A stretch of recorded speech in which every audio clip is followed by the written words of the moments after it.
Hi hello welcome back to my channel. இன்னைக்கு நம்ம theory of love சீரிஸோட episode 3 தான் பார்க்க போறோம். போன எபிசோட் எண்டில் நம்ம போனு ஒரு பொண்ணு கிட்ட நைஸா பேசி அவங்களோட நெய்மை மட்டும் கேட்டு தெரிஞ்சிருப்பாங்க இல்ல, அது வரைக்கும் பார்த்திருப்போம். அப்புறம் இந்த எபிசோட் ஸ்டார்டிங்லேயே நம்ம போனு அந்த மயக்கத்துல வெளியே வராம விட்டத்தை பார்த்து ஈன்னு பல்லழிச்சிட்டு இருக்கு. அப்போ காயம் போனோட மண்டையில நங்குன்னு ஒரு தட்டு தட்டிட்டு, டேய் போன் கொஞ்சம் ஸ்மைல் பண்றத நிறுத்துறியா, அந்த பொண்ணு உங்ககிட்ட டிவிடி 2க்கு தான் வாங்கிட்டு போயிருக்கா, அதை நினைச்சு இவ்வளவு கனவு காணாத அப்படின்னு சொல்லிட்டு இருக்காங்க. ஆனா டே எனக்கு அந்த பொண்ணை பார்க்கணும்னு ரொம்பவே கியூரியாசிட்டியா இருக்குடா. நம்மளோட போனை இப்படி தலைகால் புரியாம விட்டத்தை பார்த்து ஸ்மைல் பண்ண வச்சிருக்காங்களே அப்படின்னு சொல்ல காயம். ஆனா எனக்கு இப்ப எப்படி தெரியுமா ஃபீல் ஆகுது, ரொம்பவே பசிக்குது. டேய் தேர்டு சாப்பாடு ரெடி ஆச்சாடா, எனக்கு ரொம்ப பசிக்குது அப்படின்னு சொல்ல சாப்பாடெல்லாம் ரெடியா தான்டா இருக்குது, ஆனா அதை பரிமாறுறதுக்கு தான் பாத்திரம் கிடையாது, 2 எண்ணம் தான் இருக்குது அப்படின்னு சொல்றாங்க. காயம் ஆமா இந்த வீட்டுல நான் மட்டும் தானே சிங்கிளா இருக்கிறேன், அதனாலதான் 2 பாத்திரம் அப்படின்னு சொல்றாங்க. இத கேட்டுட்டு இருந்த டூவும் காய கூப்பிட்டு, அது சரி அதை விடு காய், அது உங்ககிட்ட 2 எண்ணம் இருக்குது, ஆனா தண்ணி குடிக்கிறதுக்கான கிளாஸ் உங்ககிட்ட எத்தனை இருக்குது, இங்க பாரு வாட்டர் பாட்டில கட் பண்ணி அதை தண்ணி குடிக்கிற கிளாஸா யூஸ் பண்ணிட்டு இருக்க, இதுல நான் தண்ணி குடிச்சேன்னா என்னோட லிப்பு தான் கட் ஆயிரும் அப்படின்னு சொல்ல அதுக்கு போனா, ஆமாண்டா நீ துடைக்கிறதுக்காக வச்சிருக்க டவலும் கிளீன் பண்றதுக்காக வச்சிருக்க டவலும் ஒண்ணுதான், அதையே இதுக்கு யூஸ் பண்ணா ஏதாவது டிசீஸ் வந்துட போகுதுடா அப்படின்னு சொல்றாங்க. இத கேட்டுட்டு இருந்த நமக்கு தான் ஐயோ போன் அதையெல்லாம் போய் நீங்க சொல்லலாமா, நீங்களே ஒரு குப்பை பாக்ஸுக்குள்ளாடி தான் வாழ்றீங்க, உங்களுக்கே எதுவும் ஆகாத போது இங்கதான் ஏதாவது ஆகிர போகுதா, சரி சரி வாங்க நம்ம சீனுக்குள்ளாடி போவோம். இப்படி நம்மளோட டூவும் போனுமா சேர்ந்து காயா வஞ்சகமே இல்லாம வச்சு செய்யறாங்க. இதுல கொஞ்சம் சுதாரிச்சுக்கிட்ட காயம் சரி சரி ஓகே கிண்டல் பண்றதை நிறுத்துங்க, நான் தேவையான திங்ஸ வாங்குறேன் அப்படின்னு சொல்லிட்டு அவங்களாவே ரீசைக்கிள் பண்ணி உருவாக்குன வாட்டர் பாட்டில் கிளாஸ்ல இருக்கிற தண்ணி எடுத்து குடிக்கிறாங்க. குடிக்கும் போது அந்த வாட்டர் பாட்டில் அவங்களோட லிப்ஸ் கீழே விட்டுறது. இத பார்த்த நம்ம டூவும் போனோம், டேய் காய் உண்மையிலே நீ முட்டாள் தாண்டா அப்படின்னு சொல்லிட்டு திருப்பியும் காய கிண்டல் பண்ணிட்டு இருக்காங்க. அப்புறம் நெக்ஸ்ட் சீன்ல பார்த்தா நம்ம காயும் தேடுமா சேர்ந்து வீட்டுக்கு தேவையான திங்ஸ் எல்லாம் வாங்குறதுக்காக ஷாப்பிங் போயிருக்காங்க. இவங்களோட இந்த ஷாப்பிங் ரொம்ப ஜாலியாகவும், ஒரு கப்பல் எப்படி அவங்க வீட்டுக்கு தேவையான திங்ஸ் எல்லாம் பார்த்து பார்த்து வாங்குவாங்களோ அதே மாதிரி வாங்கிட்டு இருக்காங்க. காயும் சரிடா நமக்கு வீட்டுக்கு தேவையான திங்ஸ் எல்லாம் வாங்கியாச்சு, இனிமே பில் போட்டுட்டு கிளம்பலாமா அப்படின்னு கேட்க அதுக்கு தேடும், இருடா நீ காபி குடிக்கிறதுக்கான கப் இன்னும் வாங்கல, அதையும் வாங்கிட்டு ஒரேடியா சேர்ந்து பில் போட்டுடலாம் அப்படின்னு சொல்லிட்டு ஒரு கப் செட்டை போய் பார்த்துட்டு இருக்காங்க. காயம் டே தேட் அந்த கப்பு ரொம்ப நல்லா இருக்குல்லடா அப்படின்னு சொல்ல அதுக்கு தேடும், ஆமாடா அது நல்லா இருக்குது, ஆனா அது ஒரு கப்புடா அப்படின்னு சொல்றாங்க. காயம் எதுவா இருந்தா என்ன எனக்கு அது பிடிச்சிருக்கு அப்படின்னு சொல்லிட்டு அதுல ஒன்னு எடுத்துட்டு கிளம்பிடுறாங்க. அப்புறம் நெக்ஸ்ட் சீன்ல பார்த்தா டூவும் அந்த கப்பை எடுத்து வச்சுட்டு, டேய் நிஜமாவா கப்பிள் கப்பாடா வாங்கியிருக்கீங்க, டேய் தேட் இப்போ உங்க 2 பேரையும் பாக்குறதுக்கு மேரிட் கப்பிள் மாதிரியே இருக்குடா, டேய் தேட் நீ கொஞ்சம் இங்க திரும்பு, நீ ஏப்ரான் போட்டிருக்க அதோட வீட்டு வேலையெல்லாம் பார்த்துட்டு இருக்க, ஆனா உன்னை இப்படி பாக்குறதுக்கு பெர்ஃபெக்ட் ஒய்ஃப் போலே இருக்குடா, உண்மையை சொல்லு தேட் உங்க 2 பேருக்குள்ளாடி எதுவும் நடக்கலையே அப்படின்னு கேட்க அதுக்கு தேடும், டேய் டூ நீ கொஞ்சம் அதிகமா பேசுற, முதல்ல எங்கண்டு கிளம்பு அப்படின்னு சொல்லிட்டு அவங்கள அனுப்பி விட்டுறாங்க. அப்புறம் தேடும் வெக்கம் கலந்த ஸ்மைலோட அவங்களோட குக்கிங் வேலையை திருப்பியும் கண்டினியூ பண்ணிட்டு இருக்காங்க. அப்போ வீட்டுக்குள்ள யாரோ என்ட்ரி ஆகுற சத்தம் கேட்கவே தேடும், டே டூ எதையாவது மறந்து வச்சுட்டு போயிட்டியாடா அப்படின்னு கேக்குறாங்க. அப்போ ஆப்போசிட் சைட்ல இருந்து டூவா அப்படின்னு காயோட சத்தம் கேக்குது. இதை கேட்டோன்னு தேடும், டே காய் நீ சீக்கிரமாவே வீட்டுக்கு வந்துட்டியா, நான் சமைச்சு வச்சுட்டேன் வா வந்து சாப்பிடு அப்படின்னு சொல்லிட்டு திரும்பி பார்க்க அங்க பார்த்தா காய் ஒரு பொண்ணோட வீட்டுக்கு வந்து நிக்கிறாங்க. இத பார்த்தா தேடோட மனசுதான் அப்படியே சுக்கு நூறா உடைஞ்சு போச்சு. அப்புறம் நெக்ஸ்ட் சீன்ல காயம் தேடும் அந்த பொண்ணுமா சேர்ந்து டின்னர் சாப்பிட்டுட்டு இருக்காங்க. காய நடானா அந்த பொண்ணு கிட்ட ரொம்பவே வலிஞ்சு வலிஞ்சு பேசிட்டு இருக்காங்க. இத பார்த்துட்டு இருந்த தேடுக்கு தான் என்ன பண்றதுன்னு தெரியாம அப்படியே அமைதியா உட்கார்ந்துட்டு இருக்காங்க. அப்புறம் தேடும் கிளீன் பண்றதுக்காக வேண்டி கப்பெல்லாம் எடுத்துட்டு இருக்க. அப்ப அந்த பொண்ணு தேடு கிட்ட நானே இத பாத்துக்கிறேன் அப்படின்னு சொல்லிட்டு கப்பை வாங்கி பறிக்க அந்த கப்பு கீழே விழுந்து உடைஞ்சிருது. தேடும் ரொம்பவே சோகமா அந்த உடைஞ்ச கப்பை எடுத்து பார்த்துட்டு இருக்காங்க. காயம் அந்த பொண்ணு கிட்ட போய் உனக்கு எதுவும் அடிப்படலையே அப்படின்னு கேட்க இத பார்த்துட்டு இருந்த தேடும் அவங்களோட மனசுக்குள்ளாடியே, உண்மையா காய் அப்படின்னா உனக்கு இந்த கப்பு உடைஞ்சதை பத்தி கவலையே இல்ல அப்படின்னு யோசிச்சுட்டு இருக்காங்க. அப்புறம் காயம் அந்த பொண்ணு கிட்ட நீ போய் உன்னோட ஹேண்ட வாஷ் பண்ணிட்டு வா அப்படின்னு சொல்லிட்டு தேடு கிட்ட வந்து சாரி தேட் அப்படின்னு சொல்றாங்க. அதுக்கு தேடும் இல்ல பரவாயில்ல இதுல என்னோட தப்ப இருக்கு, நான் கொஞ்சம் கவனமா இருந்திருக்கணும் அப்படின்னு சொல்ல அதுக்கு காயம் இல்ல தேட் நான் அதுக்காக சொல்லல, அதாவது இருக்கும்போது அந்த பொண்ணை பாக்குறதுக்கு ரொம்பவே நல்ல பொண்ணா தெரியுறா. அவ என் கூட பேசிட்டு இருக்கும்போது இன்னொருத்தங்க நடுவுல இருக்கிறத அவ பார்க்க விரும்பல. அதனால நான் உனக்கு மெசேஜ் பண்றது வரைக்கும் நீ எங்கேயாவது வெளியே ஸ்டே பண்ணிக்க அப்படின்னு சொல்லிட்டு காசை கையில எடுத்து கொடுக்குறாங்க. இத பார்த்த தேடும் ரொம்பவே கடுப்பாவி அங்கண்டு எதுவும் பேசாம கிளம்பிடுறாங்க. தேடுக்கும் எங்க போறது என்ன பண்றதுன்னு தெரியாம ஒவ்வொரு இடமா சுத்திட்டு இருக்காங்க. கூடவே காய்க்கும் கால் பண்ணி பாக்குறாங்க. ஆனா காய் அட்டன் பண்ணவே இல்ல. அப்புறம் தேடும் நெக்ஸ்ட் டே விடிஞ்சதுக்கு அப்புறமா காயோட ரூமுக்கு வர காய் அப்பதான் அந்த பொண்ணை ஒரு டாக்ஸில ஏத்தி அனுப்பி விடுறாங்க. அனுப்பி விட்டுட்டு பக்கத்துல தேடு நிக்கிறத பார்த்து டேய் தேட் நீ எப்ப வந்த வா சீக்கிரமா ரூமுக்கு போலாம் அப்படின்னு சொல்லிட்டு கூட்டிட்டு போறாங்க. அப்புறம் காயும் சாரிடா தேட் அந்த பொண்ணு என்கிட்ட ரொம்ப நேரமா பேசிட்டு இருந்தா அவளை எப்படி போக சொல்றதுன்னு எனக்கு தெரியல.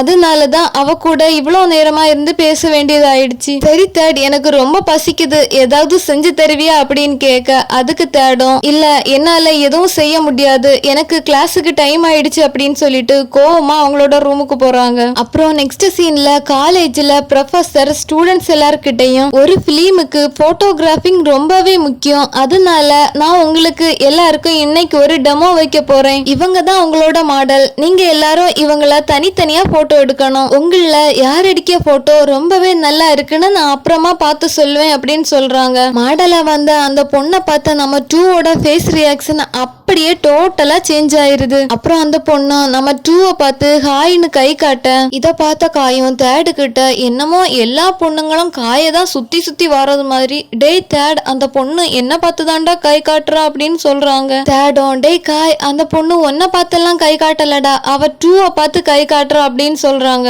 போனோ டேய் டூ எப்படிடா அந்த பொண்ணு உனக்கு தெரியும் அப்படின்னு கேட்க அதுக்கு டூவும் டே அவ என்னோட ஹை ஸ்கூல் ஃப்ரெண்டுடா அப்படின்னு சொல்றாங்க. அப்புறம் நம்ம பசங்க எல்லாம் ஒவ்வொருத்தங்களும் அந்த பொண்ணை போட்டோ எடுத்துட்டு இருக்காங்க. போட்டோ எல்லாம் எடுத்து முடிச்ச பிறகு டூவும் அந்த போட்டோ எல்லாத்தையும் ஒவ்வொன்னா செக் பண்ணி பார்த்துட்டு இருக்காங்க. அப்ப அந்த பொண்ணு வந்து டூ கிட்ட இதுல நீ எடுத்த போட்டோ எதுன்னு நான் சொல்லவா அப்படின்னு கரெக்டா ஒவ்வொன்னா சொல்லிட்டு இருக்காங்க. இத பார்த்த டூவும் அந்த பொண்ணு கிட்ட ஆனா இது உனக்கு எப்படி கரெக்டா தெரியுது அப்படின்னு கேட்க அதுக்கு அந்த பொண்ணும் ஏன்னா டூ உனக்கு போட்டோகிராஃபிங் ரொம்பவே பிடிக்கும் அதனால நீ எடுத்த போட்டோ மட்டும் தனியா தெரியும் அப்படின்னு சொல்றாங்க. அப்புறம் நெக்ஸ்ட் சீன்ல காய் ஒரு பொண்ணை வீட்டுக்கு கூட்டிட்டு வருவாங்களே அந்த பொண்ணு தேடு கிட்ட வந்து காய் எங்க அப்படின்னு கேட்க அதுக்கு தேடும் எனக்கு தெரியாது நீ அவன்கிட்டே கால் பண்ணி அதை கேளு அப்படின்னு சொல்றாங்க. அதுக்கு அந்த பொண்ணும் நான் அவனுக்கு கால் பண்ணிட்டேன் ஆனா அவன் என்னோட காலை அட்டன் பண்ணவே இல்ல நீயும் அவனுமா சேர்ந்து எதை மறைக்கிறீங்க இப்ப எனக்கு உன்னோட மொபைல் வேணும் அப்படின்னு சொல்லிட்டு தேடோட மொபைல அவங்களோட கையில இருந்து பிடுங்குறாங்க.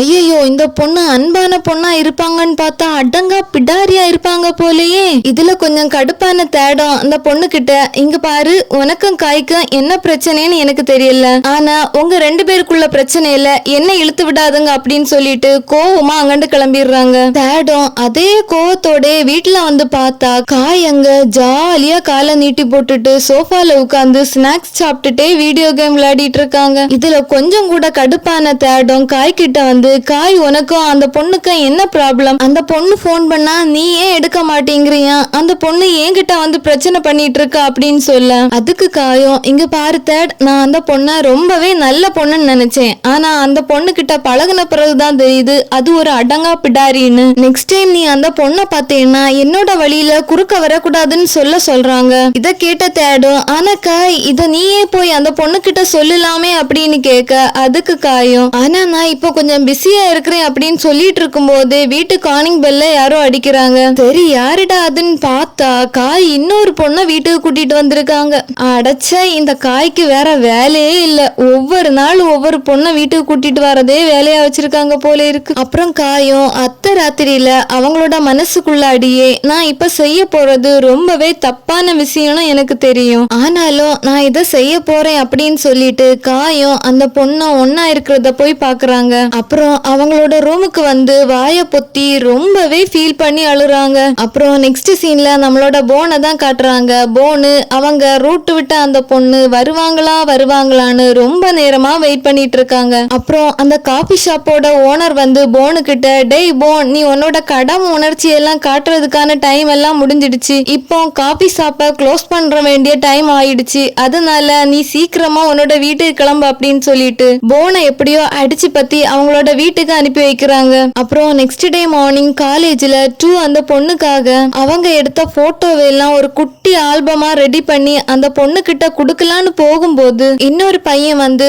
ஒரு பெரிய டெடிபியரா வாங்கி அந்த பொண்ணுக்கு கிஃப்டா குடுக்கறாங்க. இத பாத்துட்டு இருந்த டூவும் அவங்க கொண்டு வந்த அந்த குட்டி ஆல்பத்தை அந்த பொண்ணு கிட்ட குடுக்காம திரும்பி வந்துடுறாங்க. அப்புறம் நெக்ஸ்ட் சீன்ல தேடும் டூ கிட்ட வந்து டே டூ, நான் இனிமே காய் கூட தங்க வேண்டான்னு நினைக்கிறேன்டா அப்படின்னு சொல்ல, அதுக்கு டூவும் ஏண்டா என்னடா ஆச்சு, எதுவா இருந்தாலும் என்கிட்ட நீ ஓப்பனா சொல்லலாம் அப்படின்னு சொல்ல, தேடும் எனக்கு தெரியும்டா காய் ஒவ்வொரு நாளும் ஒவ்வொரு பொண்ணு கூட இருப்பான்னு, ஆனா அத என்னோட கண்ணால நேரடியா பார்க்கும்போது என்னால அதை தாங்கிக்க முடியலடா, அதனால நான் அந்த ரூமை காலி பண்ணிட்டு வந்துடலான்னு இருக்கேன்டா அப்படின்னு சொல்றாங்க. இத கேட்ட டூவும் தேடு கிட்ட டே தேட், எனக்கு உன்னோட பெயின் ரொம்ப நல்லாவே புரியுதுடா, உனக்கு இன்னொரு ரூம் கிடைக்கிறது வரைக்கும் நீ என்னோட ரூம்லயே ஸ்டே பண்ணிக்கலாம் அப்படின்னு சொல்றாங்க.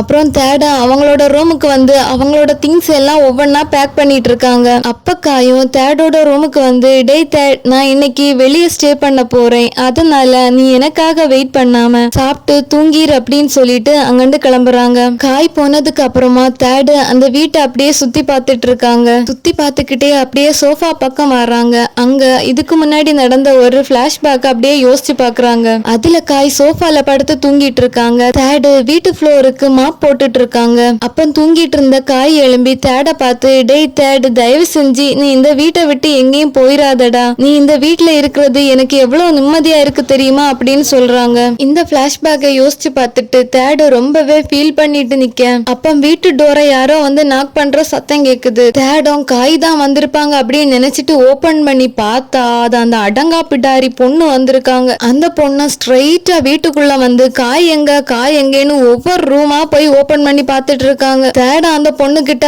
காய் இங்க இல்லாம வெளியே போயிருக்கான்னு எவ்வளவு சொல்லி பாக்குறாங்க, ஆனா கேட்கவே மாட்டேங்கிறாங்க அந்த பொண்ணு. இந்த நேரம் பார்த்து வெளியே போன காயும் கரெக்டா வீட்டுக்குள்ள வர, அப்ப அந்த பொண்ணு நம்ம தேடு கிட்ட பிரச்சனை பண்ணிட்டு இருக்கிறத பார்த்த காயும் அந்த பொண்ணு கிட்ட மரியாதை என்னோட ஃப்ரெண்ட விடுறியா இல்லையா அப்படின்னு கேக்குறாங்க. அதுக்கு அந்த பொண்ணு காய் கிட்ட உனக்கு நான் முக்கியமா இல்ல உன்னோட ஃப்ரெண்டு முக்கியமா அப்படின்னு கேட்க, அதுக்கு காயும் எனக்கு என்னோட ஃப்ரெண்டு தான் முக்கியம், நான் உன்கிட்ட எத்தனை வாட்டி சொல்லியிருக்கேன் என்னோட ஃப்ரெண்டு கிட்ட பிரச்சனை பண்ணாதேன்னு, அதுவும் நான் வீட்டுல இல்லாத நேரமா பார்த்து என்னோட ஃப்ரெண்டு கிட்டயா வந்து பிரச்சனை பண்ணிட்டு இருக்கேன், மரியாதையா என்னோட வீட்டை விட்டு முதல்ல வெளியே போ அப்படின்னு கோவமா சொல்றாங்க. இத கேட்டுட்டு இருந்த அந்த பொண்ணும் கோவமா வீட்டை விட்டு வெளியே போயிடுறாங்க. அப்புறம் காயும் தேடு கிட்ட சாரிடா தேட், அந்த பொண்ணு பண்ண பிரச்சனைக்காக நான் உங்ககிட்ட மன்னிப்பு கேக்குறேன் அப்படின்னு கேக்குறாங்க. அப்புறம் நெக்ஸ்ட் சீன்ல போனோம் அவங்க ரூட் விட்டு அந்த பொண்ணு வருவாங்களான்னு பாக்குறதுக்காக வேண்டி காலேஜுக்கு கூட போகாம காலேஜ கட்டடிச்சுக்கிட்டு காபி ஷாப்பே கதின்னு அங்கே இருக்கிறாங்க.